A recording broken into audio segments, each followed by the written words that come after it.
basically the philosophy of how it works on the production library side is that it's a 50-50 partnership. So without you, they don't have the music to shop to their clients. But without them, you don't have clients. You don't have access. any placements. You don't have anything, right? So it's usually what you'll find that everything is split down the middle 50-50, meaning they are going to keep 100% of the publishing. You're going to keep 100% of the writer's share, right? You guys should know that you get royalties on two sides of things. You get the publisher share and the writer's share.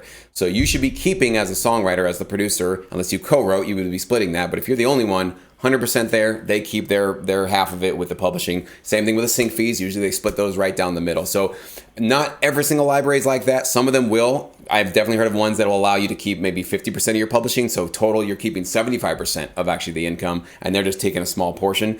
But the reason why, for me, I can just briefly explain why I got comfortable with that business model, why it hasn't made me feel like I'm getting ripped off or that I've sold my soul, so to speak, is because what else was I going to do with that publishing other than work with a library? Well, I wasn't trying to get a record deal with those tracks. I wasn't going to go try to get a publishing deal. I don't want to be a touring musician. I don't want to sell it. I didn't really want to go into Spotify. I didn't want to, get the mechanical royalties or any of that kind of stuff, streaming royalties.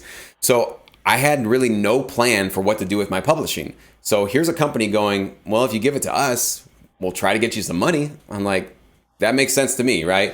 Now, those of you that are watching this, you might have a band or you might have original music and you think, you know what, my publishing is for me because I want to go work with a publishing company or I want to go get a deal, or I just want to be self-published and do everything 100% myself. I'm not here to tell you what's right or wrong for you. That's obviously for you to decide. But I'll tell you, for me, I would rather take 50% of a watermelon, which is what I'm getting in this industry, than keep 100% of a grape.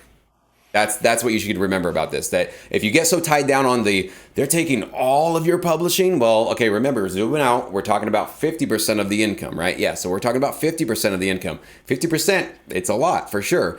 But when you talk about a full-time job, right, making music, is that worth it to you, right? That's a good question for people to ask. And maybe that is not worth it to you and you decide, no, I want to only have 100% control of my publishing.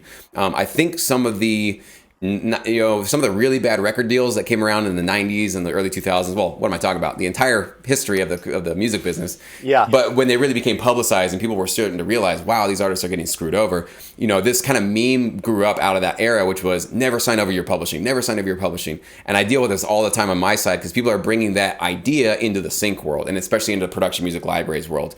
And if you feel like that's your path, then go for it. But I'm here to tell you that that's the record business. That was a different era. That was a different business model. That's a completely different, like we're in the TV and film industry, really. We're not even really in the music industry. So you have to think about this a little bit differently when you get into this side. But yes, I do want to make sure everybody's aware of that. Usually they are going to ask for that publisher share. So that if that makes you, gives you goosebumps, you don't want to do that, cool. At least you know what the deal is now for the most part.